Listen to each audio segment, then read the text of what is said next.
These are the oldest stories, online at oldeststories.net. And this is the long-awaited listener question and answer special episode.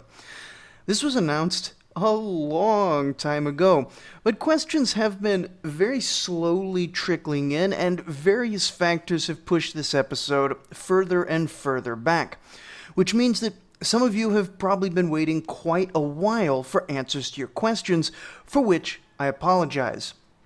Also, this post was going to be the 100th episode, but honestly, I've lost track of episode numbering at this point. We are way past 100 episodes. And for all that I like reading about and explaining ancient history, all the podcast maintenance and organization side of things is not my strength, which is probably a good point to point out that the website that I mention at the start of every episode hasn't been updated very often lately. Will that get better? Who knows? I like reading about ancient Mesopotamian history, and I like sharing it with people. I don't like production values, organization, or coherency. I am secretly glad that there isn't anyone else doing this topic on the same thing, just with better production values, or I would feel terribly jealous. Which leads me to the first question of the day, which has been asked by a number of people in the past, but didn't actually get asked as part of the call for questions, but I'm going to toss it in there anyway, because I didn't get a whole lot of questions. Why don't I have any intro music? Why is the editing so poor? Why is the website never updated? Why is the Facebook page never updated? And why do I usually forget about responding to listener emails for a very long time? The answer to the music question is because I don't understand copyright laws, and I don't want to get kicked off of any podcast or YouTube or whatever platform for copyright violations. I don't want to pay any money for music licensing. I'm not talented enough to make my own musical sound effects, and I'm too lazy to put in the effort to figure out how to get royalty-free music into this show. I sort of justify it by saying I like the stark style of no music, no effects, no production value, which I do think sets my show a bit apart from an environment that's increasingly oversaturated with fancy editing and special effects, but it's more of a positive secondary effect, let's be honest. It's not the actual reason why I'm doing it. For the rest of it, the reason I don't have any production values or social media presence or whatever else is that there's a theoretical limit to how much I can spend putting together any one episode, sort of the time budget that goes into each episode. And right now, about 80-90% of that time that goes into each episode is the process of researching and writing. And that last little bit is the recording, the editing, the posting online, which, as streamlined as I've gotten the process, still always takes longer than I expect. And straight up, it's not a lot of fun. The fun part for me is the 80% of reading, researching, and writing. Plus, I like recording. I like to hear my own voice, apparently. I hope you do too, after 100 and whatever episodes. The not fun part is the post-production stuff. Anything I added to the post-production would, in effect, reduce the amount of time left for writing the episode. And it would be substantially less enjoyable for me, which is why I don't do it. Anyway, that's the only meta question I had for the episode. All of the rest are actually related to something that you, the listener, cares about. Podcast listener Mike K Deacon asks, what is my favorite obscure fact or little-known object from history? Well, the problem with obscure is that basically all of Mesopotamian history is obscure, and little known is always relative. Honestly, for most people, the fact that there was a ton of Mesopotamian history before the city of Babylon was even founded, when for most folks that's sort of the oldest of the old, that's a pretty fun one to drop at parties if I ever went to parties. The actual date of founding can be a bit contested, but for sure the town wasn't relevant in any significant way until 1800 BCE, by which point the entire Sumerian period had passed, the Akkadian Empire has come and gone, followed by a massive Dark Age so obscure that it ranges in dates from 40 to 150 years or something like that, followed by a Sumerian Renaissance, followed by a sweeping transformative invasion by the Amorites, and 200 years of competition. Then finally, we get to the city that people think is the world's oldest, and the king who people think created the world's oldest law code, Hammurabi. But I'm just preaching to the choir. If you've been listening to the show, you know all these things.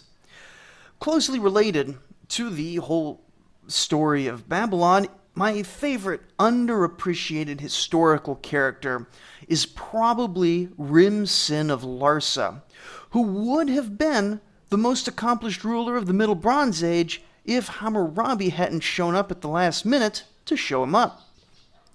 One of the most defining features of Mesopotamian government in later history, the Ilkham system and its successors, where the government bound soldiers and specialists to the king via grants of land, was pretty much taken wholesale from Rim-Sin's massive governmental reforms. It was Rim-Sin who built upon the 2 centuries of conflict in Sumer and Akkad to finally allow Larsa to climb up out of the Thunderdome of the Isin-Larsa period. It was Rim-Sin who first came up with the idea of, instead of naming each year, to just start counting 1 years after another, probably intending even his successors to count from the capture of the city of Isin, though those successors never actually materialized because Hammurabi won the war. Not only was he a great administrator and a patron of construction and arts and a leader of armies, he was also committed to a certain level of morality in his rise to power. He didn't win his wars by just smashing everything, but by patient, careful, methodical maneuvering, taking one weak point after another until his enemies simply fell before him. In many cases, he limited the amount of plundering and pillaging of the places that he conquered because he wanted those cities to be in good shape for years to come after they joined the Larsan kingdom, which, he clearly expected to go on for a very long time. And, he lasted 60 years, so there you go. He did okay. That's why, I called the episode Rim-Sin the Pretty Good. He would have been great, but he didn't win. But all this, and his focus on justice, domestically, for the poor and for widows. That may have been PR. We see a lot of kings talking a big game about that. It may have been pragmatism. It may have been a genuine focus on what was good for the people of Mesopotamia. But whichever of those options it was, it reflects well on his character. And for him to both be doing good and conquering a grand swath of territory, it's pretty rare in history, generally speaking. And as for obscure items, I quite like the Enmebaragesi fragment.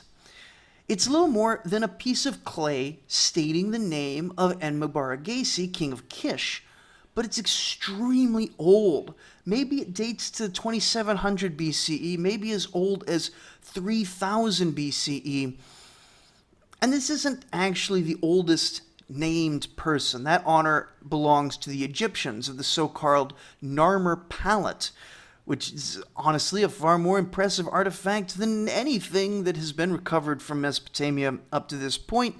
But it is significant because we've pretty well established from various sources that Enmebaragesi of Kish was the father of Aga of Kish, and Aga of Kish famously went to war with the epic King Gilgamesh of Uruk, indirectly helping to establish that there was, in fact, an historical Gilgamesh who was, heroically amplified in his legends, and that Gilgamesh was not a complete fiction. It may not be super significant in a broad sense, but I like it. All right, on TikTok, user Joycery Das asked if cotton was grown in ancient Mesopotamia. And the short answer to that is no. But there are 2 longer answers that are both fascinating. Honestly, I've done at this point already some of the reading for the upcoming textiles episode, and it's left me concluding that the history of fabrics is actually really interesting and could probably get its own whole podcast. I'm not gonna do that. I have a long list of things I would like to podcast about in some future world where I have lots of time. It's not going to happen. Anyway, the first answer here is that the history of cotton, which is really cool, in the history of cotton, there's actually a New World species of cotton used in Central America before Columbus, which isn't relevant. But there's the one that's relevant to our story is the so-called tree cotton, which comes originally from Central Asia. And also there's a form of early cotton down in modern-day Sudan. But even though it was like right by Egypt, it never made it down the Nile until surprisingly late, like the first few centuries after Christ, somewhere around there.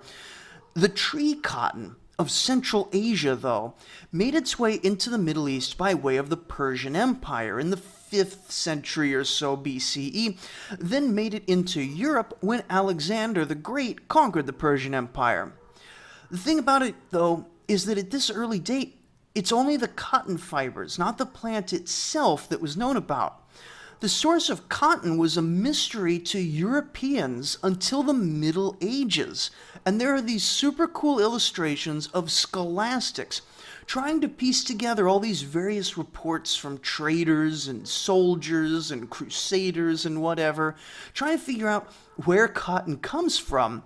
And what they decide is that there exists over in some distant eastern realm a tree that instead of growing fruit, grows sheep. Now they pondered the logistics of how a sheep tree, which they called the vegetable lamb of Tartary, would keep the sheep fruits fed and watered, and the whole thing is just remarkable. But ultimately, on the cotton side of things, it didn't make it into Mesopotamia until after the Mesopotamian period had ended. On the other side of it, if there was no cotton, what fabrics did they use in ancient Mesopotamia? Well, 90% of the answer is wool. Plucked, not tree sheep, actual wool from actual sheep. But the wool was plucked from sheep. Shearing hadn't been invented yet. And this wasn't as terrible as it sounds. Ancient sheep would usually molt like once a year before the summertime. And so you'd only need a fairly gentle plucking when in season to get the wool off the sheep. My understanding is that nowadays sheep have been like bred to never or to rarely molt, at least among some breeds, which makes shearing necessary, but this results in higher wool yields, but that's modern times. They didn't have quite as many centuries of breeding all those centuries ago, of course. The other 10% of the answer is linen. Now there's a certain kind of plant, it's called flax, and when it's grown and processed, you can peel off the bark in thin strips, which can then be woven into thread. Now, linen was super popular in Egypt, but it didn't really grow well in Mesopotamia, so it was far more of a fabric for kings and rich people. On the super high end, there was also a material called sea silk, or byssus, I don't know how you pronounce it, something like that, made from a type of sea creature in the Mediterranean Sea. I'm told that it's a super fine thread, but the animals that make it were hunted nearly to extinction in antiquity. They thought it was completely extinct for a while. It's back now, and only limited supplies of byssus are available, and only to the very super wealthy, so it's basically we're back to where things were 4,000 years ago. But wool and linen is not the start and end of that broader sort of category. In the early days, hides were used as garments, and later we hear of hides being turned into leathers or used as wall and floor coverings, sometimes as leathers, sometimes with the fur still attached. Also, the swamps of Sumer were full of reeds, and these could be woven into all sorts of things. Nets and baskets, whole houses were woven out of reeds. Even clothing for the swamp dwellers may have often been woven reeds. Anyway, we're going to look at textiles a lot more in an upcoming episode. They are, let me tell you, way more exciting than I initially expected. Over on YouTube commenter hero Karam Ari wants to know about the relations between the Assyrians and the people of Urartu and the Scythians. Well, for the Scythians, the answer is easy. Assyria never formally expanded anywhere near that far north. No Mesopotamian dynasty did. We don't really even hear much about folks crossing the Black Sea or going north of the Caucasus Mountains in this era.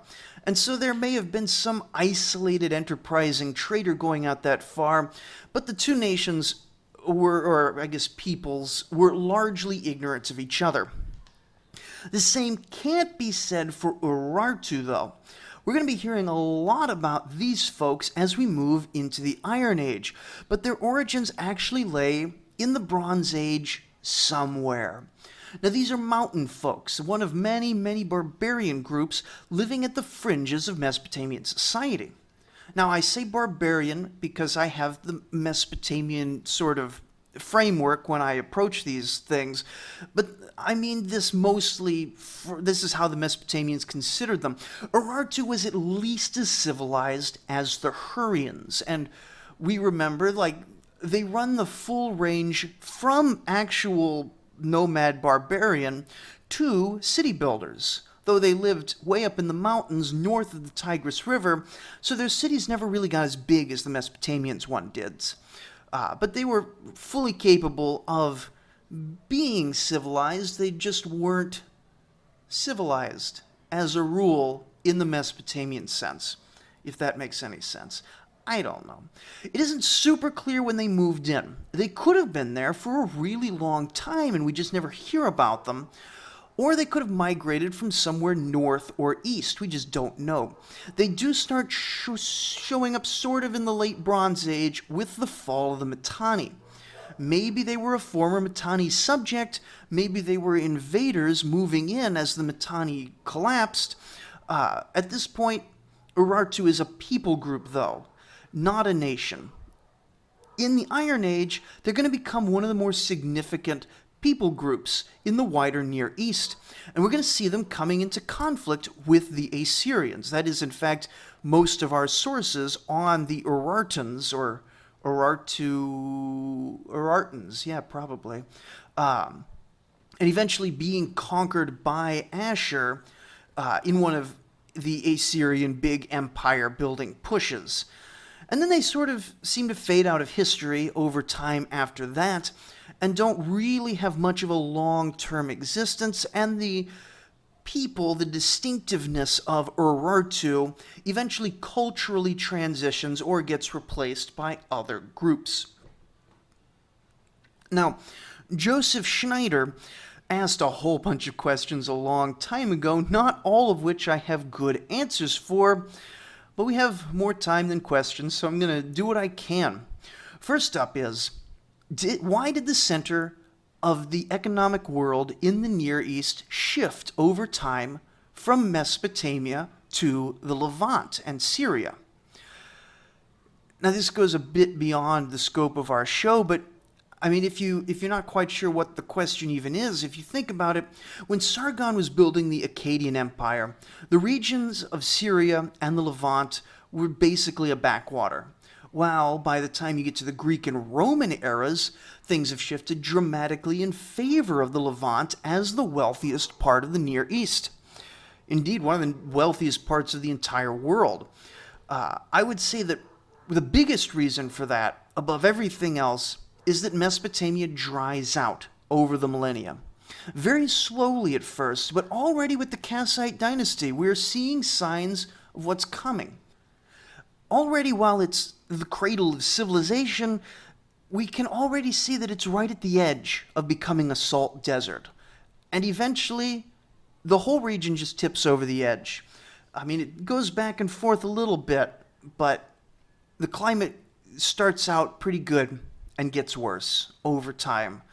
There's no similar climactic disaster awaiting the Levant, so it's able to keep growing as the civilizations around it do. Another reason is that trade was always really hard going east of the Iranian mountains, and after the Indus Valley civilization falls silent, there's no major civilization out there that the Near Easterners still have contact with. Even when the various peoples of India do, rebuild civilization and stuff, the Mesopotamians don't contact them nearly as much. It's a lot easier in the Mediterranean basin. But in the early days, there's not a whole lot going on west of Crete, and so even though it's easier to move around the Mediterranean basin, there's no reason to move around.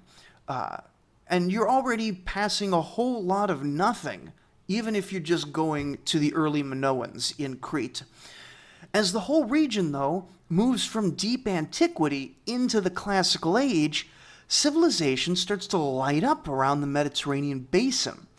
And so there are just so many more gains from trade from folks in the Levant than there are for the Mesopotamians.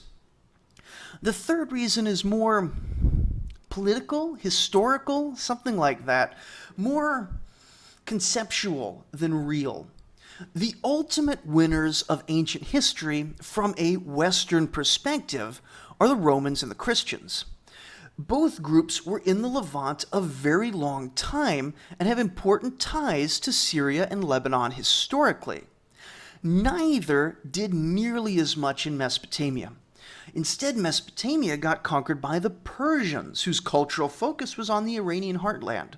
Then the Greeks may have established a capital near Babylon for a while, but that was one Greek empire that was short-lived, and they were very much a foreign dynasty, imposing Hellenistic culture on the populace. They weren't rulers interested in learning the ancient ways of their subjects. We're going to see a lot of people in the Mesopotamian era that move in and adopt Mesopotamian culture. We saw the Akkadians come in, and they basically become the new Mesopotamia. Then the Aramaeans came in, and then the Kassites came in, and there was consistency in Mesopotamian culture. Later, the Aramaeans and the did I say Aramaeans? I meant the Amorites earlier. The Aramaeans are going to come in, and the Chaldeans are going to come in. They're going to absorb Mesopotamian culture to a degree that the Persians and the Greeks and the Parthians won't. And then, in later times, you're going to get to the Muslims, who are not going to care one bit about some temple to Isis, and that's going to be the end of that. Mesopotamia, even in later times, was still rich. Like, I'm talking about this climate disaster like it's some post-nuclear wasteland, but it's still going to be a rich, populated, important area. But it was never going to be as important to the people ruling over it as the Levant will be to the people who rule the Levant. And so historically, we remember later Mesopotamia as less important than later Syria. Now, another of Mr. Schneider's questions about trade routes. What was traded and how did it shift? Which is a question that's really huge, and honestly, I'm probably going to put an episode together on the intricacies of trade at some point in the future.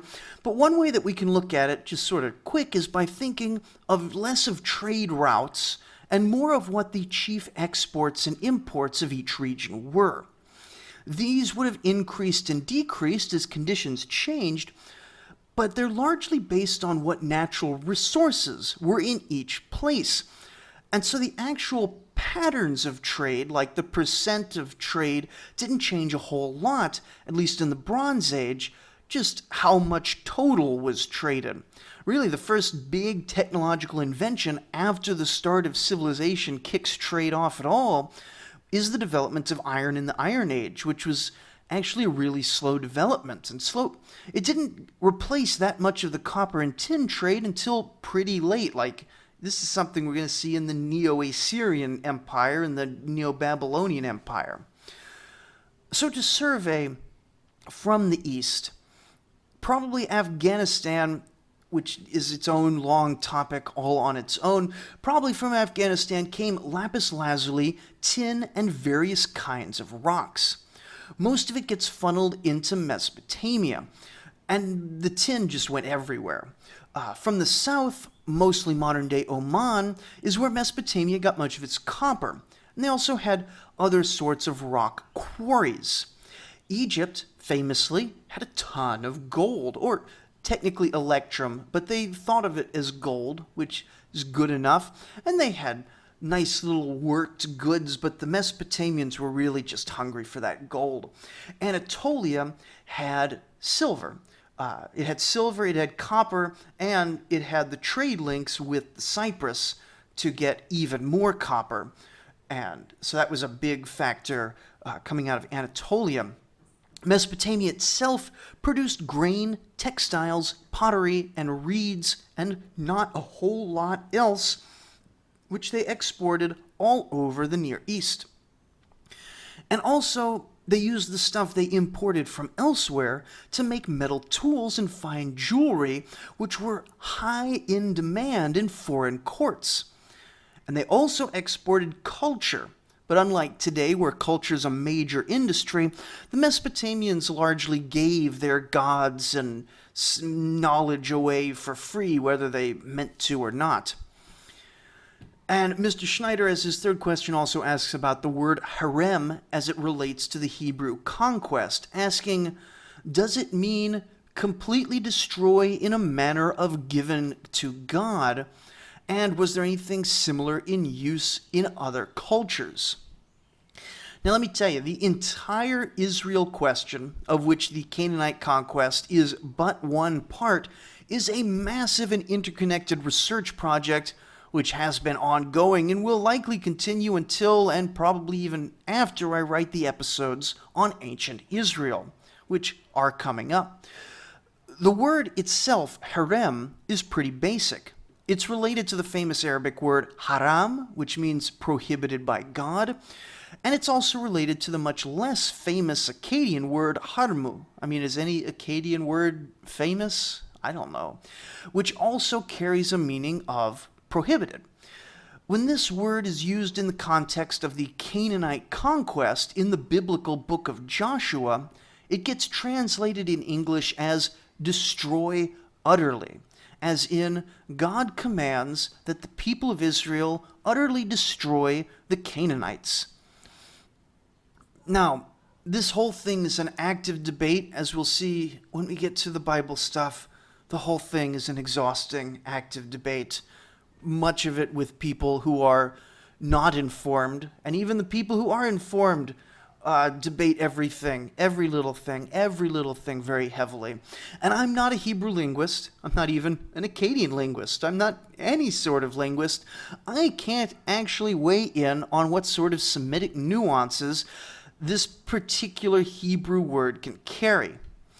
I could say a few things, though, because even if I'm not a linguist, I stayed at a Holiday Inn Express last night, I guess, and I've read a bit, too. First is that a lot of the debate centers around people trying desperately to morally reframe the Canaanite genocide. Now look, our world today is much more gentle than the world of our ancestors, so far removed from the desperate struggle for daily existence and the ceaseless interpersonal threat of violence and the constant pointless warfare that our perspectives are terribly skewed. These concepts of war crimes and genocide simply didn't exist, though that's of course because the actions were so common and expected that they hardly deserved labels. The debate over harem is a modern imposition on a world that wouldn't have considered it a question worth asking.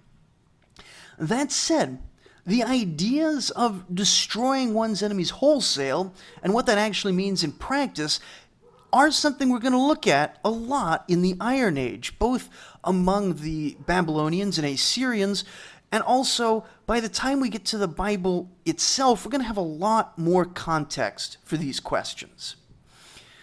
All right, listener JB wants to know also a lot about the early Jews, much of which we'll take detailed answers later in the show, which I promise are forthcoming, even if it's going to be a while. Still, there are two questions.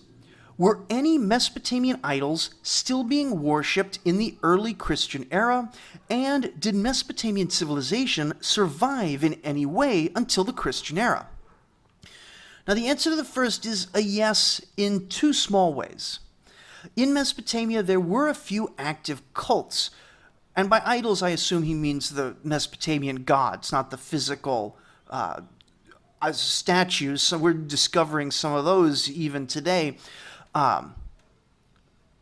There were a few active cults, at least to Ishtar, and possibly a few others way after the Mesopotamian era ended into the Christian era.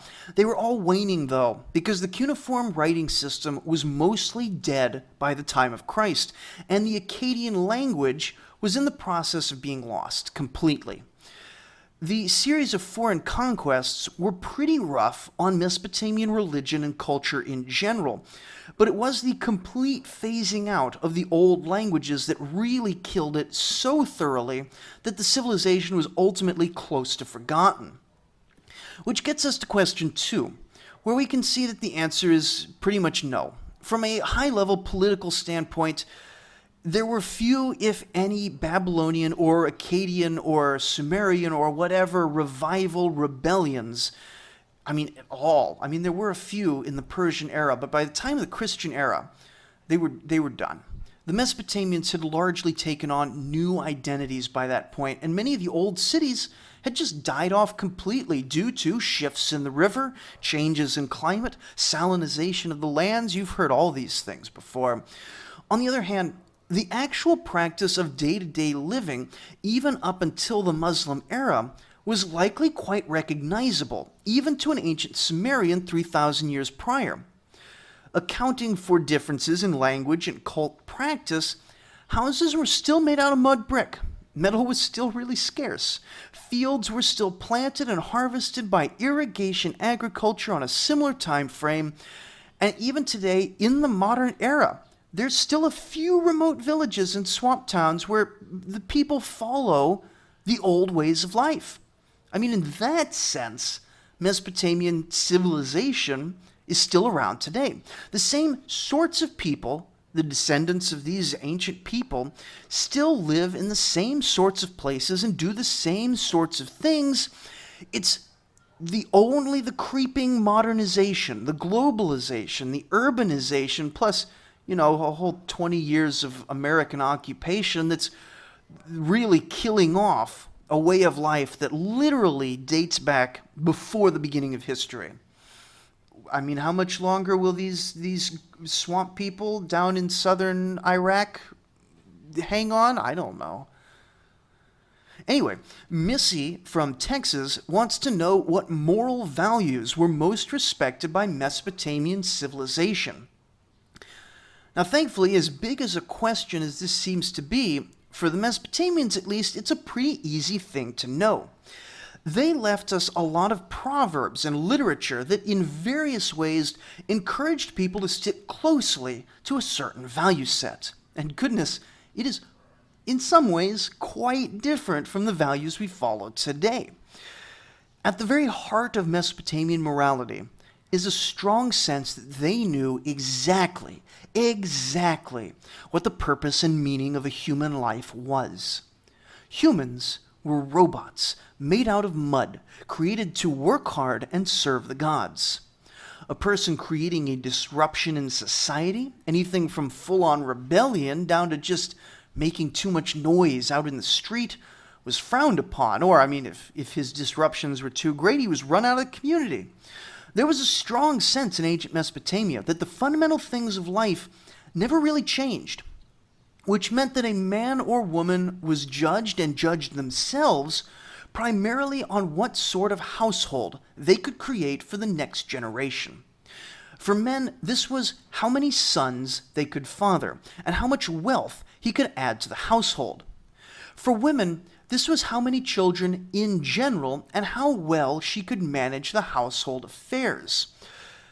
This may seem to us more like ambitions than moral virtues, but no, they were moral imperatives from the top of society down to the bottom. Which also helps answer her second question. She also wanted to know if different social classes dealt with marriage differently.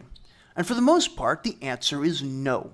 Now, the actual wedding ceremony and party and the wedding payments involved would, of course, have been far more lavish for a wealthy family than a poor family. But from top to bottom, the heart of marriage was the same for all social classes.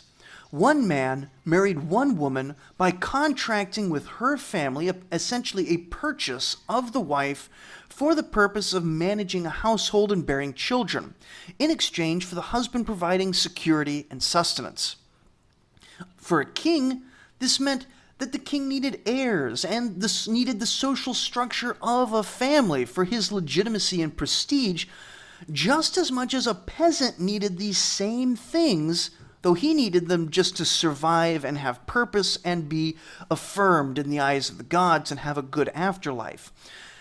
The only difference existed at the very top of society, because while men of all social classes could visit women, we'll say, outside of the marriage contract, formal monogamy was the general rule. It was never a law, but it was a widely held custom all around the Middle East. Kings, however, could marry as often as they wanted, and the super wealthy, partially to cement political alliances and partially for the pleasure and prestige of collecting women. And finally, from my family, my Uncle Jerry asks what I would consider the Mesopotamians' greatest contribution to society. That, however, is a particularly difficult question. So much of Mesopotamian science, culture, and understanding informed and mixed with Egyptian and Anatolian and Canaanite and Persian and Greek and Jewish thought and culture, and often at a super early period in the other cultures' development. So that these foreign gods and these foreign concepts, a lot of the time, weren't even recognized as foreign. When we get to the Old Testament, we'll see that much of the context of the book of Joshua and the book of Kings and the law of Moses draws from the external world that the Israelites are living in. But even a lot of Bible scholars don't recognize it as coming from somewhere unless they seriously study ancient Mesopotamia.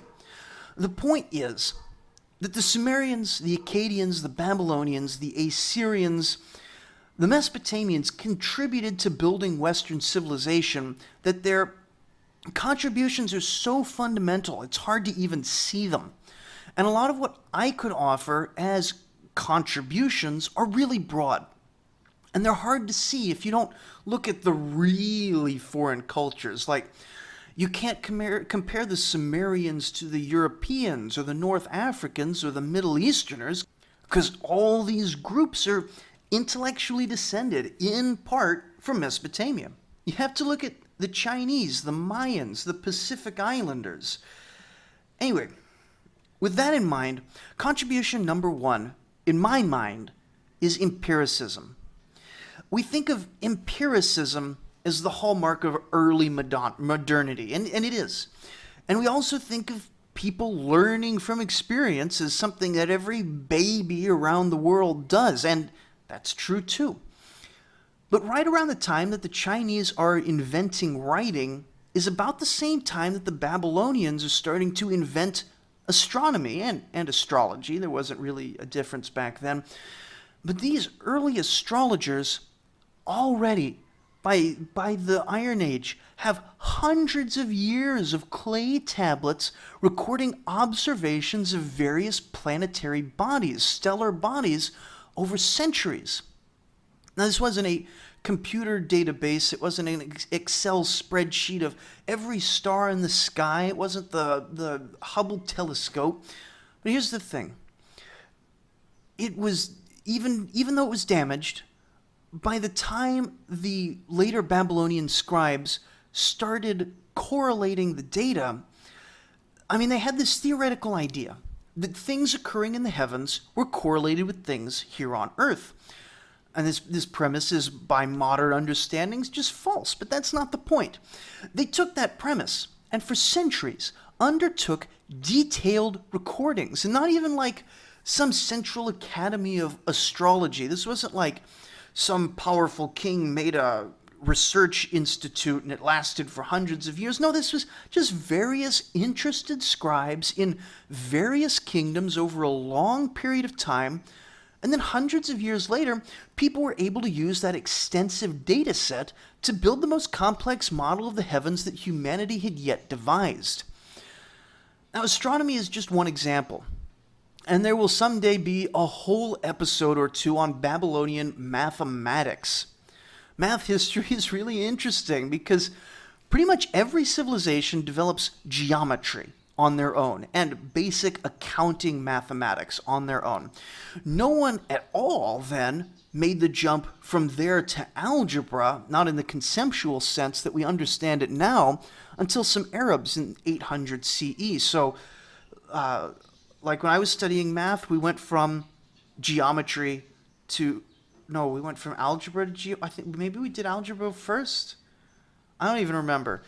This is middle school math stuff. Like they were stuck at middle school math for most of the world, for most of history, until some Arabs, and then until the modern period. The Babylonians, though, using their cuneiform number systems, were doing linear equations, quadratic equations, pretty advanced stuff. A lot of the stuff, in fact, we traditionally credit Pythagoras for discovering, like the Pythagorean theorem, was probably not even discovered by Greeks at all, just learned from the Babylonians. Some of these things have been invented 2,000 years before. The Pythagorean theorem is 2,000 years older than Pythagoras. And there's certain types of equations and mathematical tools that some are claiming were forgotten until the modern era. Now, I haven't tracked down all of this. I haven't gone deep into all these claims because I just haven't done it yet. I will for this math episode when I put it together. I haven't done it. And I mean, the hardest math, here's the thing. The hardest math I ever took in college was linear algebra. And I had to take it twice. I honestly don't remember passing either time. I assume like a professor fudged my grade when I wasn't paying attention, which my last year of school I definitely wasn't. Don't be like me, kids. Go to school or you end up a podcaster. You don't want that. Anyway, the Babylonians, the point is not me taking linear algebra. The point is that the Babylonians, without a full framework of calculus and stuff, they did linear algebra.